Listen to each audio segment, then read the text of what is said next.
مسلمانوں کو اچھی طرح چاہیے کہ دیش کی جو اصلی صورتحال ہے زمینی، اس کو سمجھیں.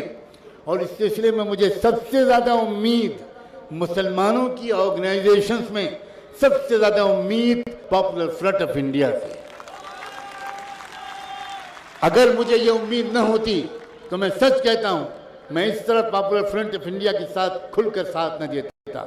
میں بہت یقین کے ساتھ کہہ رہا ہوں، میں امید کرتا ہوں کہ یہ اور زیادہ کیڈر ٹریننگ میں یہ بات کھل کر سامنے آئے گی.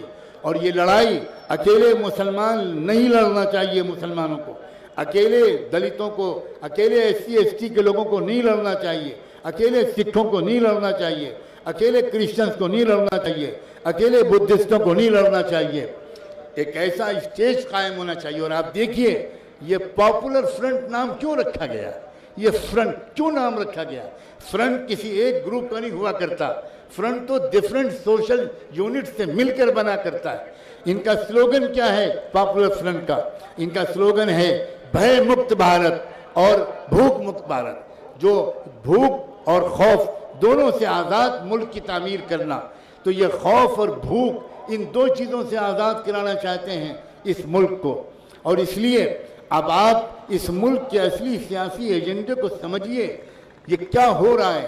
یہ جب کبھی بھی ان کی سیاسی صورتحال کمزور ہونی شروع ہوتی ہے فوراً ہندو مسلم دنگا شروع کر دیتے ہیں. ان کے پاس ایک ہی علاج ہے. ابھی جیسا کہ سب حضرات نے کہا، مجھے دہرانے کی ضرورت نہیں، سارے وعدے جملے ثابت ہو گئے اور سب پتہ لگ گیا کہ اس آسمان کے نیچے ہمارے پردھان سیوک سے بڑھ کر جھوٹ بولنے والا شاید پیدا ہی نہیں ہوا، اور مجھے آئندہ بھی امید نہیں ہے کہ پیدا ہوگا. آسان نہیں ہے اتنا جھوٹا آدمی کا پیدا ہونا، بڑی مشکل سے ہوتا ہے چمن میں دی دور پیدا. ایسے جھوٹے لوگ جھوٹوں کے دیش میں بھی نہیں ملتے. اب گجرات کے ان تمام لاکھوں لوگ جنہوں نے ان کو ووٹ دیا تھا، جنہوں نے ان کو چنا تھا، جنہوں نے ان کو پوجا تھا، وہی گجرات کے لوگ آپس میں ایک دوسرے کو SMS بھیج رہے ہیں، واٹس ایپ میسج بھیج رہے ہیں کہ دیکھو بدلہ لینے کا وقت آ گیا ہے، جھوٹے وعدوں کی سزا دینے کا وقت آ گیا ہے. اور یہ شخص اور یہ طاقت اور یہ پارٹی جب یہ دیکھ رہی ہے کہ الیکشن ہار رہی ہے تو اب یہ دنگے کرائے گی. تو اسی سماج کے لوگ اپنے ہی سماج کے لوگوں کو وارننگ دینے کے لیے میسج بھیج رہے ہیں، کسی قیمت پر مسلمانوں پر پتھر مت مارنا، کسی جگہ پر دنگے مت ہونے دینا. وہ خود کہہ رہے ہیں جو چپ رہے گی زبان خنجر لہو پکارے گا آستین کا. آپ سمجھو، اگر سنبھل کر اتحاد کے ساتھ، خلوص نیت کے ساتھ، جانی اور مالی قربانی کے ساتھ اگر آپ نے اس قافلے کو آگے بڑھایا اور ادھر ادھر انتشار کرنے کے بجائے کامل یکسوئی کے ساتھ آپ آگے بڑھیں، اور پاپولر فرنٹ آف انڈیا کی قیادت بھی اگر وہ بالکل صحیح راستے پر چلتی رہی، اور بہت میں پچھلے جب سے میں قریب سے دیکھ رہا ہوں، میں محسوس کر رہا ہوں، ایسا لگ رہا ہے کہ وہ اس پورے ایجنڈے کو ایڈاپٹ کر چکے ہیں. اور وہ چاہ رہے ہیں پاپولر فرنٹ آف انڈیا والے کہ صرف مسلمان نہیں بلکہ اس ملک کے SC ST اور تمام مظلوم سماج کے لوگ وہ اکٹھا ہوں. اور اگر ان کی اور کوئی آرگنائزیشنز کام کر رہی ہیں تو ان کے ساتھ کولیبریشن کے لیے بھی تیار ہیں. یہ کوئی اصرار نہیں ہے کہ آپ میرے جھنڈے کے نیچے آؤ. مسئلہ ہے اس بات کا کہ ایجنڈا ایک ہونا چاہیے، ایک مشن ایک ہونا چاہیے.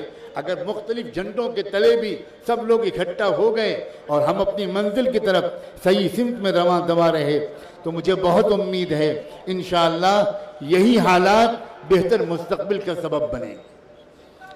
اس بات کو سمجھو، مایوسی کا مسئلہ نہیں ہے، بالکل الٹی بات ہے، بالکل الٹی بات ہے. جتنے شاندار امکانات بھارت کے روشن مستقبل کے اس وقت ہیں، کم سے کم میرے نزدیک ماضی میں کبھی نہیں تھی. اس صورتحال کو ذرا پازیٹیو انداز سے دیکھنا شروع کرو.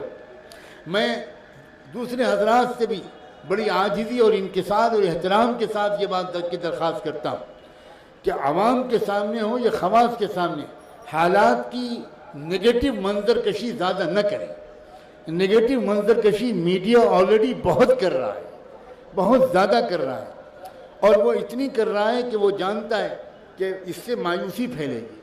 صورتحال کا صرف نگیٹو پہلو نہیں ہے، صورتحال کا بہت زبردست ایک پازیٹیو پہلو بھی ہے، اور پازیٹیو پہلو یہ ہے کہ ملک میں ان بے ایمانوں اور جھوٹوں کو پہچاننے والوں کی تعداد روزانہ بڑھ رہی ہے، لاکھوں کروڑوں کی تعداد میں بڑھ رہی ہے۔ میں سچ کہہ رہا ہوں، لاکھوں کی تعداد میں بڑھ رہی ہے۔ بہت سے لوگ جو دھوکے میں تھے، جو نہیں سمجھتے تھے کہ یہ لوگ اتنے برے ہیں، اب وہ بھی سمجھنے لگے، اور دن بدن ان کی تعداد بڑھے گی۔ اب ہمارے سامنے ایک بڑا چیلنج ہے، یہ ڈیپینڈ کرتا ہے اس بات پر کہ ہم کس سلیقے کے ساتھ، کس ہمت اور حکمت کے ساتھ، کس جوش اور ہوش کے ساتھ ہم ملک کے نئے سیاسی منظرنامے کو ٹھیک سے پڑھتے ہیں، اور ملک کو کتنی صحیح رخ پر سمجھداری کے ساتھ اور پوری بہادری کے ساتھ آگے لے کر جائیں۔ صرف بہادری بھی کافی نہیں ہے اور صرف سمجھداری بھی کافی نہیں ہے۔ ہماری مشکل یہ ہے کہ یا ہمارے پاس ایسے بہادر ہیں جو سمجھدار کم ہیں، یا ہمارے پاس ایسے سمجھدار ہیں جن کے پاس سمجھداری کی تو زکوٰۃ واجب ہے، اتنی سمجھداری ہے، لیکن بہادری بالکل نہیں ہے۔ ہمیں کمبینیشن چاہیے بھائی، ہمیں سمجھداری بھی چاہیے، ہمیں بہادری بھی چاہیے۔ بہادری کے بغیر بھی کام نہیں چلے گا، لیکن وہ بہادری جو سمجھداری کے بغیر ہو اسی کو آتنکواد کہتے ہیں، اسی کو دہشت گردی کہتے ہیں، اور وہ سمجھداری جو بہادری کے بغیر ہو اسی کو بزدلی کہتے ہیں، اسی کو شکست خوردگی کہتے ہیں۔ ہمیں ہمت بھی چاہیے اور حکمت بھی چاہیے، اور میں محسوس کرتا ہوں اللہ تعالیٰ نظر بد سے بچائے، پاپولر فرنٹ کے نوجوان اور پاپولر فرنٹ کے جو کارکن ہیں ان کی بہترین تربیت جس طرح کرنے کی کوشش کی جا رہی ہے، میری دلی دعا ہے نوجوانوں، اللہ تم سے کام لے اس ملک میں انصاف کے نظام کے قائم کرنے کا۔ مگر یاد رکھنا، انصاف کا نظام قائم کرنے کی کوشش کرنے چلو گے تو تکلیفیں آئیں گی، پریشانیاں آئیں گی، آزمائشیں آئیں گی، لیکن پریشانیوں میں مبتلا جو شخص ہوگا، جس کو مارا جا رہا ہوگا، جس کو ٹارچر کیا جا رہا ہوگا، جس کو جیل میں مارا جا رہا ہوگا، جس کو لاک اپ میں مارا جا رہا ہوگا، دیکھنے والے تو دیکھ کر بہت تڑپ رہے ہوں گے کہ ان پر بہت ظلم ہو رہا ہے، لیکن مجھے کہنے کی اجازت دو، اگر وہ شخص، اس کا تعلق اللہ سے جڑا ہوا ہے، اگر اس کا دل صاف ہے، اس کی نیت ٹھیک ہے، تو یقین رکھنا کہ وہ تکلیفوں میں اس کو وہ مزہ آ رہا ہوگا جو اس کو اپنے گھر کے ایئر کنڈیشن کمرے میں نہیں آ سکتا۔ سچائی اور انصاف کے راستے میں جان لگانے اور مال کے خرچ کرنے، نقصان کے برداشت کرنے میں وہ ذائقہ ہے، وہ لطف ہے جو دنیا کی کسی عیاشی میں نہیں ہے۔ ایک آخری بات میں کہنا چاہتا ہوں، پوری انسانیت کی تاریخ بتاتی ہے کہ انسانیت کو اس کے حق اور انصاف دلانے میں مردوں کی کوششیں تنہا کبھی کامیاب نہیں ہوئی۔ ہمیشہ ان کوششوں میں عورتوں کا، بوڑھی عورتوں کا بھی، نوجوان بچیوں کا بھی، نئی نویلی دلہنوں کا بھی بہت زبردست ہاتھ رہا ہے، بہت بڑا ہاتھ رہا ہے۔ آپ سب اشاروں کو سمجھ جائیں گے۔ ابراہیم علیہ السلام کا واقعہ حضرت حاجرہ کے تذکرے کے بغیر مکمل نہیں ہو سکتا۔ اور اے میری بہنوں اور بیٹیوں جو یہاں جمع ہو، میں تم کو مبارکباد دیتا ہوں۔